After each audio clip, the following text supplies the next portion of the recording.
Okay, welcome to AP Workshops. Welcome to our first ride, first impression of the RS457. I'm just going to do a little walk around before I go any further. We have made one modification to this bike before we did anything else. I kind of sat on it, got it set up. We've set up the camera on it. I've lowered the gear lever because the gear lever was a little bit too high. I noticed the suspension was absolutely wound all the way in. A few other people have mentioned it and said like the front suspension was a little bit too, it's just a little bit too stiff, oddly. But like I said, I'm quite looking forward to finding out. So if you have a quick look on the fork leg, we've actually put a cable tie on the fork leg so we can monitor how far that's going down. I just wanted to do like a little look and a first impression kind of thing. So the 457 is Aprilia's sort of lightweight A2 compliant, or certainly in the UK anyway, A2 compliant little test bed and little rocket ship, if we got to go. Single disc, I think it's 47 brake horsepower, is it? Supposed to be sort of like a bit of a budget bike, but I'll be honest with you, when we're looking over it, it looks amazing. The engine sound is just basically like, it feels like the 660. You sort of sit on it and it's kind of, when you're sitting in the workshop anyway, and when we were sitting there setting it up, basically we were sort of looking at it and it feels like seriously roomy for a little bike. It was quite amazing. The one thing I did notice was that there was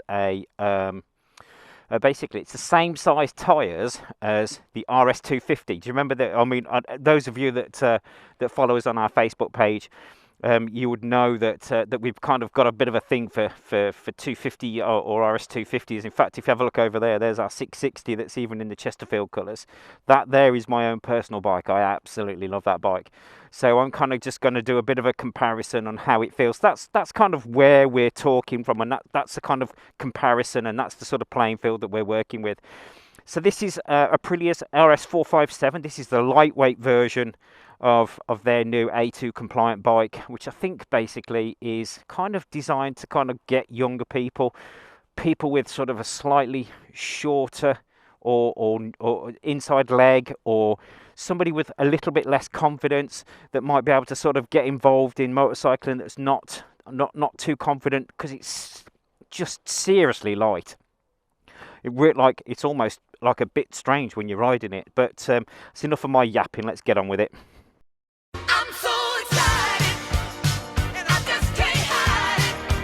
Okay, so we've just jumped on, so we know we're jumping on. Let's have a quick look at the dashboard and see what we've got. Now, I'm not going to lie to you, I've had a quick look around this so I can see what's going on. I can see what's happening with it. And basically, the mode button for sport, we've got mode, is on it's just underneath the same as a 660, I think, as well, isn't it? Yeah, so basically it's just underneath the start switch. So we've got sport, eco and rain modes. I'm assuming, because I don't know much about this at all as it sits at this point in time, the details have been a little bit sketchy about exactly what's going on with it, but like I said, I'm not worried. That's cool, because it just means that I want to actually find out exactly what's going on myself. So I'm assuming it's just the way that the actual power is delivered. Let's have a look. Sport, traction control, intervention 1, 2 and 3. I'm assuming 1 is less. Let's fire it up. Oh, sorry, wrong one. See, there you go. It's still brand new to us. Fire it up. That motor, when we fire it up, sounds just like the 660. Now, it literally just does sound like that 660, which is pretty mad. So I'm assuming it's the fact that they've pinned the crank and the firing order, or the way that the actual sort of pistons fire, gives it that sound, which makes it sound exactly like the 660. So 47 brake horsepower compared to 98, which is what ours came out at the back wheel on the dyno at Park It Racing. Big respect to those guys at Park It Racing. They don't half look after us. So the dashboard looks quite, I mean, look at it, it looks amazing as it goes.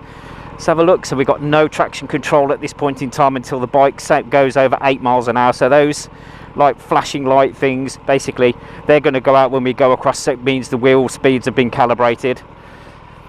Quite a stretch to the bars. Again, for a 457, for the smaller bike, it's quite roomy. The clutch is super light.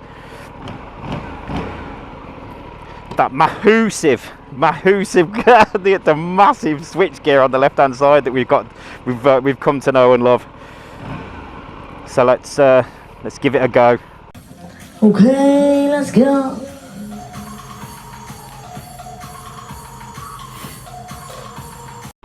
see how we get on with here. See how we get on. Super lightweight, nicely balanced. I absolutely love it. Let's see how we get on. See how we get on. Oh my life, this is just really works. You know, that whole sort of confidence thing that you kind of, if you are worried a little bit about confidence, to see how that goes. This is going to give you all of that.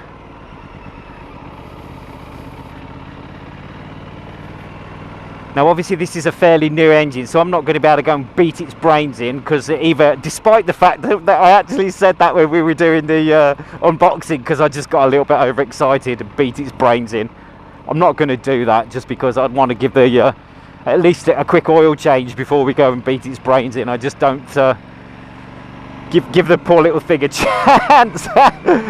Give the poor little thing a chance. Let's see if we can get up there, and let's see if this guy will let us through as well. Oh, peppy. I like it. Thank you, sir. Thank you very much, sir. I love that. Oh, it just flips from side to side. Yeah, nicely done. Quite confidence inspiring. So no suspension adjustments other than the actual just taking some of the preload out the front. No suspension, because it's non-adjustable. So what we've got literally is just preload adjustability on front and back.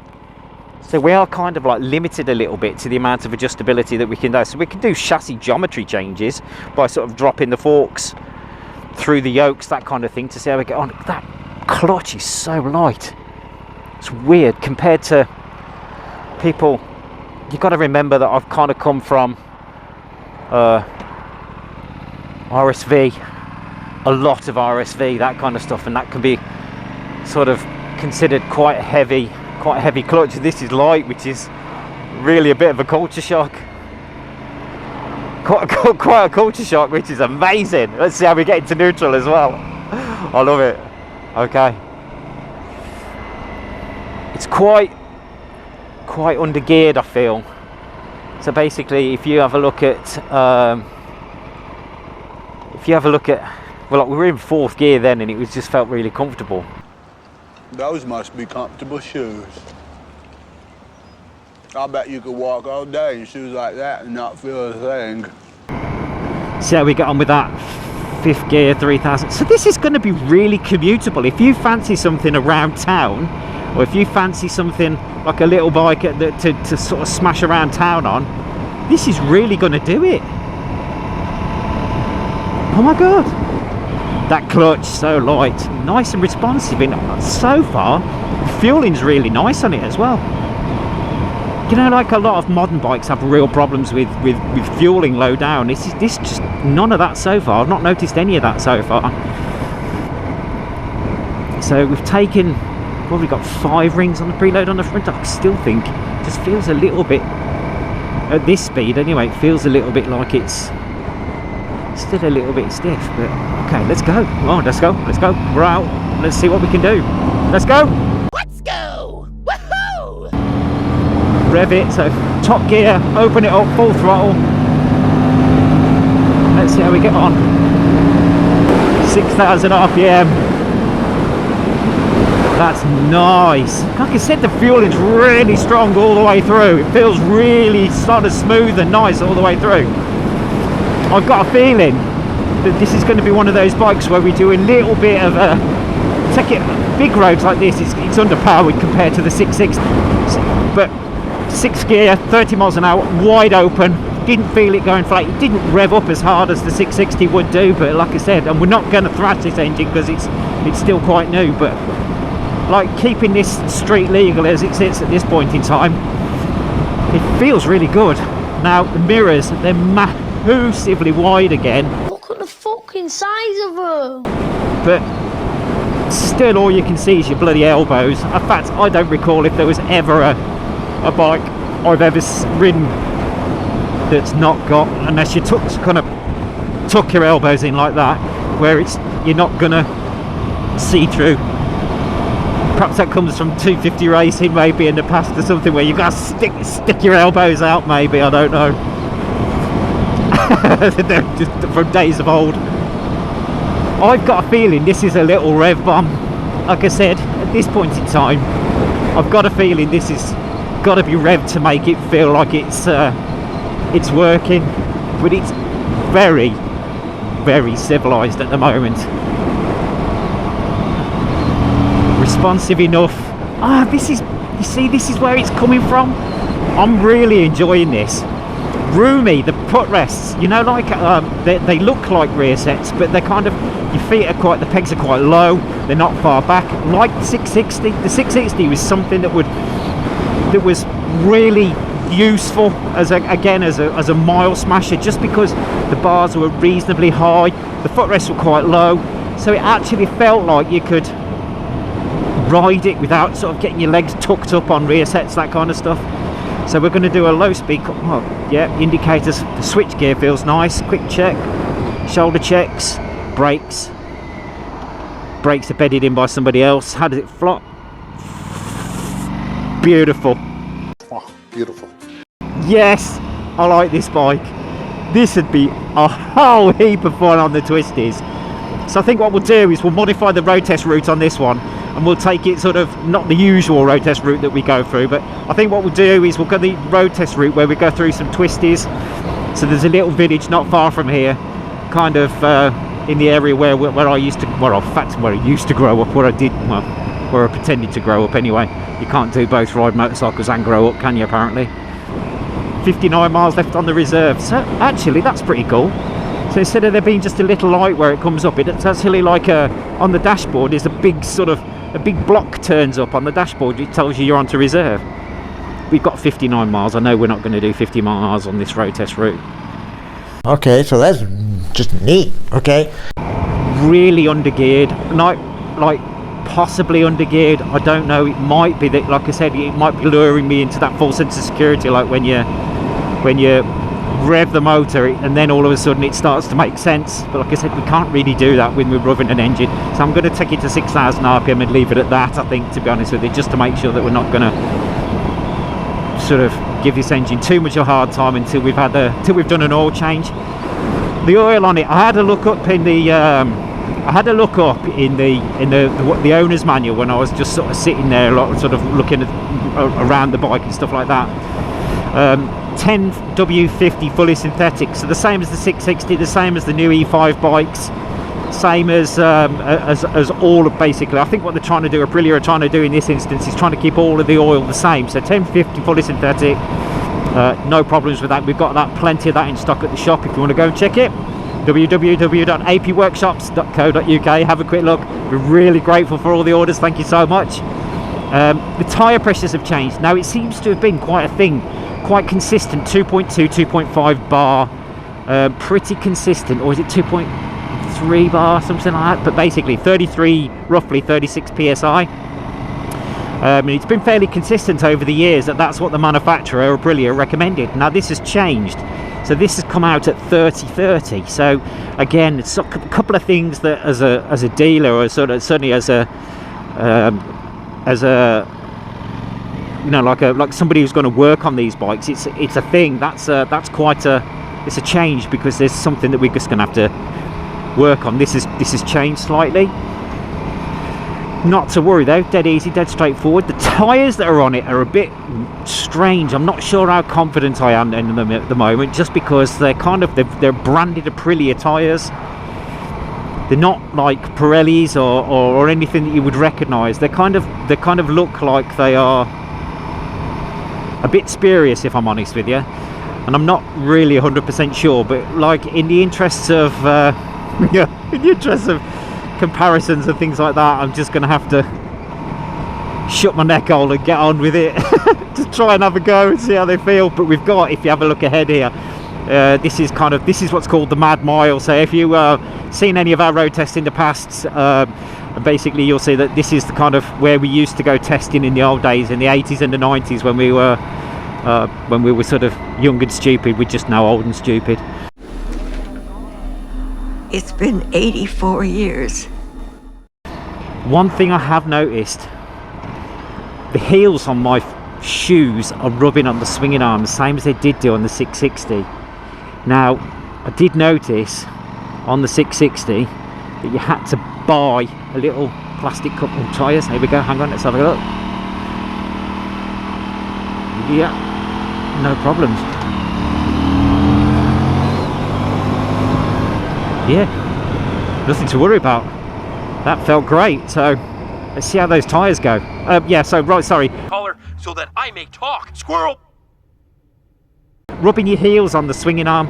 The covers on the swinging arm are there as standard now on the 457, which you had to buy for the 600, for the 660, sorry. So that's a great little touch. I love that. But like I said, I can feel the swinging arm moving on the heels because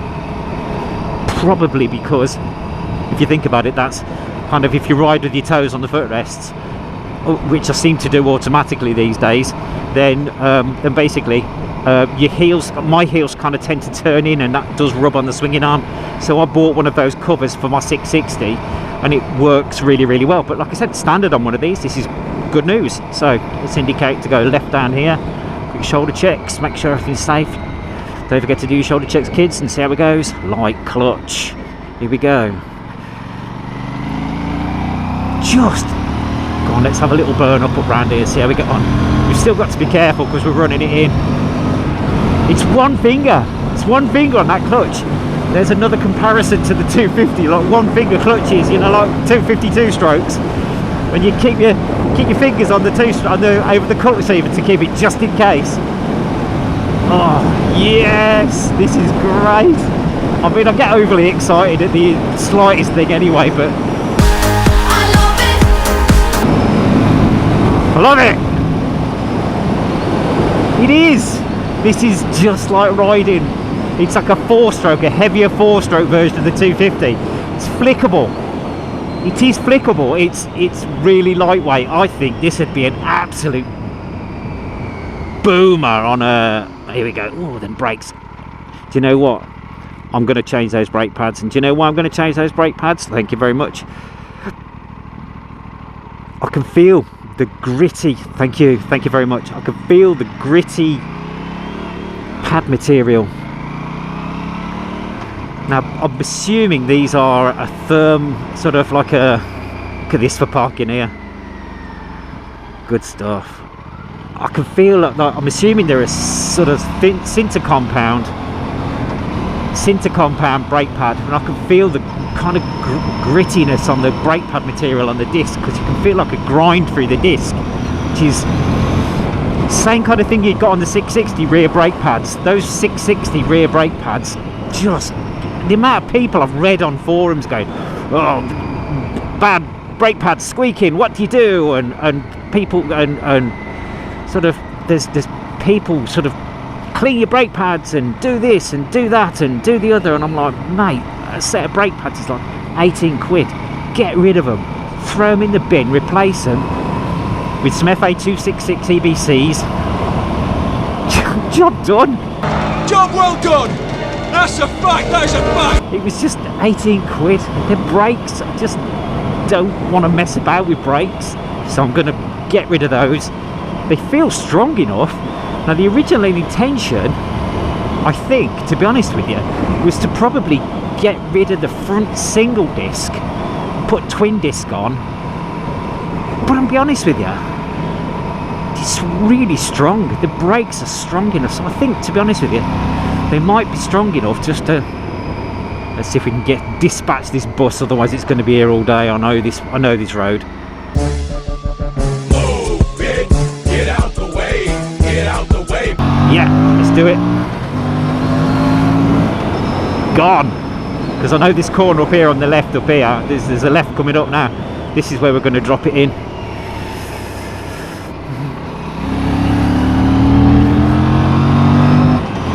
Oh God, I did a track day on my 250 at Anglesey not so long ago. It was amazing.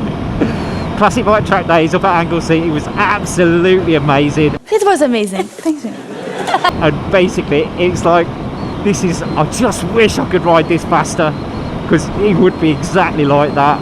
I'm so excited. It's ridiculous.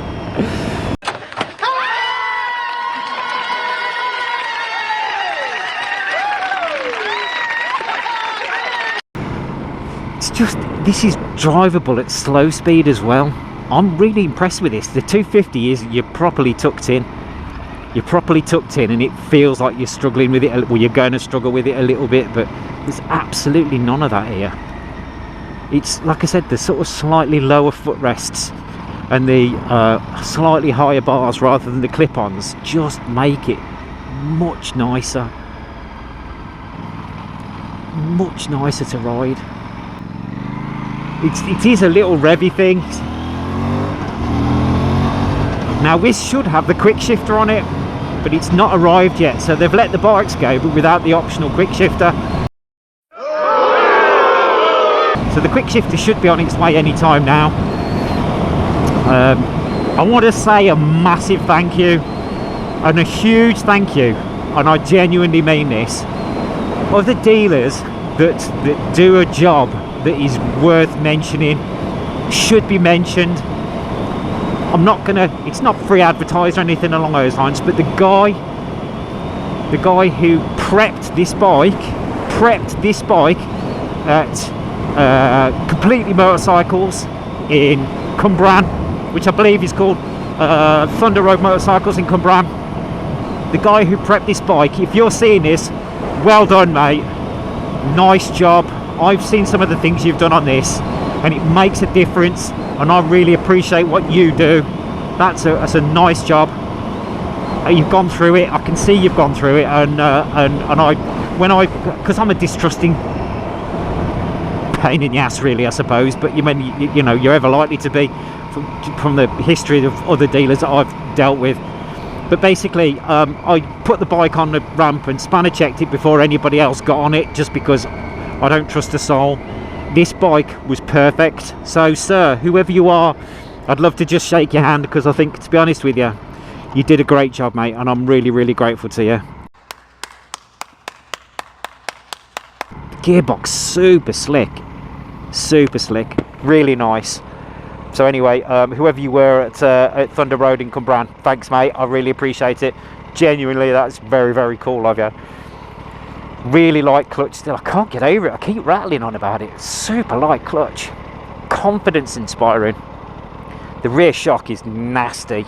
That is going to have to go. So I think we're going to be taking a bit of a trip to K-Tech on that one to see how we get on with it. But it's got to go. I mean, look, I'm sitting on it. As I sit on it, I know the static sag's okay, but as I'm sitting on it, I can feel it dropping.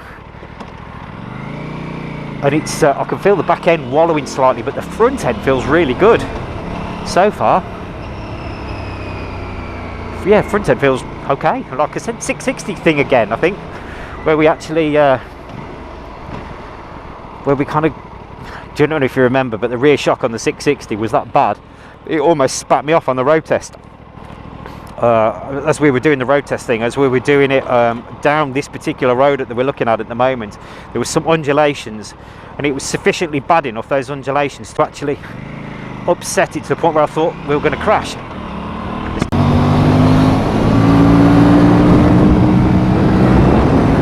Oh, it just feels, I can't rev it past 6. I'm desperate. You know, that little buzz of excitement again's just handed.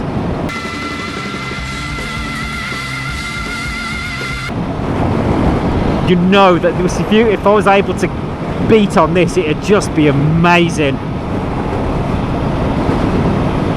It would just be amazing, because that was just like I said, I'd probably go for better gearing on it. I'd probably change the gearing on it to stop it from buzzing quite so much, but I'm not going to do anything until we've got this running in period sorted out, just so I can really physically see what's going on with it.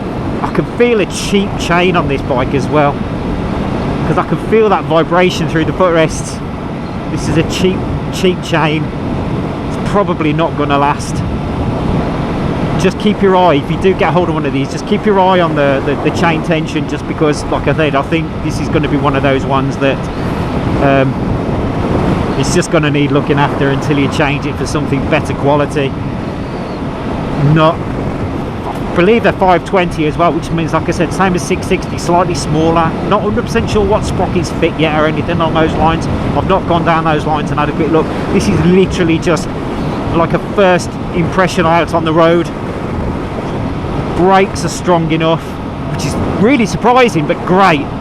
This front suspension, like I said, non-adjustable, but no complaints so far about. But weird why the suspension was wound all the way in. I don't quite get that, but whatever. Could you do this all day? I'll tell you what I think is you know when you're riding along and you're just kind of, you're not going fast, you're just smashing the miles out, that kind of thing. If you're just smashing the miles out, and sometimes you find yourself hanging on too tight, so you relax because the throttle's light enough to allow you to do that. The clutch is nice enough. This bike's really good. Oh God, it's so good. It's just, if you're going to come from a 1000cc bike and ride this and expect it to be on a par with an RS-V4 or a Tuono V4 or something along those lines, you're going to be disappointed. If that's what you're looking for, you're going to be disappointed. If you open your mind and look back for something that is not quite as ludicrously mental and powerful, because whoa, what you doing? Wake up, rolling back at me like that, Christ. I think my bumhole just bit a hole in the chunk out the seat then, for Christ's sake. If you're looking to compare this to a 1000cc V4, you're going to be disappointed, but go at it with an open mind. Compare this to an RS250, a modern day E5 compliant RS250, and you're in the ballpark. I thought the 660 was, but the 660 seems to be quite a thing by itself these days, and quite a remarkable piece of kit, and I absolutely love it, to the point where I've actually got my own bike. That Chesterfield now's mine, I'm having it, that's it. Mine. But look, I don't think there's much more I can say. I just really we're gonna do some modifications to this, and we're gonna look after it. I want to put the quick shifter on, see how that feels, and I'll certainly be back once we've actually got some miles on it to sort of see how this little engine's going to cope with a bit of a beating on it, because I really think that this is going to start coming alive when we open it up, and Rich said the same. So without sort of continuously going on about the same old thing, I just wanted to say a couple of thank yous and a couple of, right, look, I think you should go and have a look at a few other vloggers that do this kind of thing, and a few other YouTube channels that I've been watching just lately that I think are really, really good. Moto Jim, there's a guy called Moto Jim, I think I've mentioned it before. He's brilliant. He's brilliant. He's brilliant. He's just such an exciting character to watch. And I do believe a couple of people have said he's actually mentioned us in the past. So Jim, if you've seen this, and if you've come and have a brew, mate, I think it'd be really nice to say hello and shake your hand, because I think, like I said, I really love what you do. And another Jim at Superbike Surgery, I've been watching this guy. He's a mechanic. He's a good mechanic as well. He's an old schooler who knows what he's doing. He's the kind of guy that, like myself, that would get a multimeter out, or wouldn't be afraid to use an oscilloscope. Do you remember an oscilloscope's like a heart monitor kind of thing, to look at it?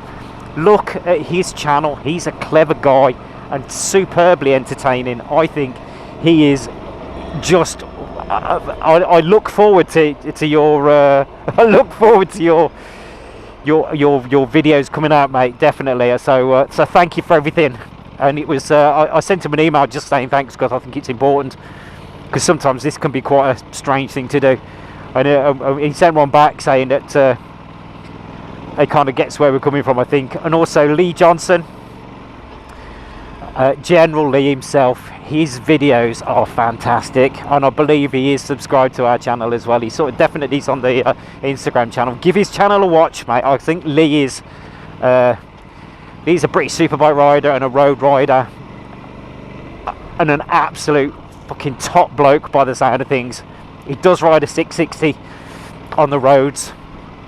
I think he's had a bit of bad luck with some injuries lately, but he's got some right enthusiasm about old two-strokes, him and Jim Whittam. Go and give him a watch, and if you are watching this, Lee, thanks, mate, for the entertainment. Please keep doing it. I absolutely love it. Thank you! So there's nothing more to say other than thank you very much for watching. please stay in touch. Don't forget to like, share and subscribe. We really appreciate everything that you do for us. Let your guys and let your mates know what we're doing. I'm not looking to make millions out of it or become some kind of a YouTube hero or anything along those lines. Really, I'm not. But that's not how it works. That's not how it works at all. But I think the more people that see what goes on about this product, and the more people that understand that there is people out there that are good guys out there that know what they're doing, the easier it is to have one of these bikes. So thanks for watching. Like I said, if you need to get in touch, please, you can email us sales@apworkshops.co.uk. I can't answer personal messages on Facebook. I just can't. There's so many of them. I get dozens a day from people asking for help. I just don't get any a chance to, when I've got to go in there and work, and then I get home late at night and I'm just brain dead. So look, if you need to get in touch, you can get in touch, sales@apworkshops.co.uk. You can give us a call on the phone, no problems, the office is answered. All forms of social media, you can absolutely get in touch. Like I said, Instagram, Facebook, no problems, you'd be more than welcome. Big thanks to RST Leathers, ARAI Helmets, Motul Oils, GB Racing. Now the guys at GB Racing, their product is just fantastic. It's just awesome, and I think basically give those guys a call. We've done some proper good business with those guys lately because their product is well worth having. Thank you very much to all of you guys. Please, y'all, take care. Enjoy the summer if you're in the northern hemisphere. If you're in the southern hemisphere, it's coming, guys. Please take care of yourself. Talk to you soon.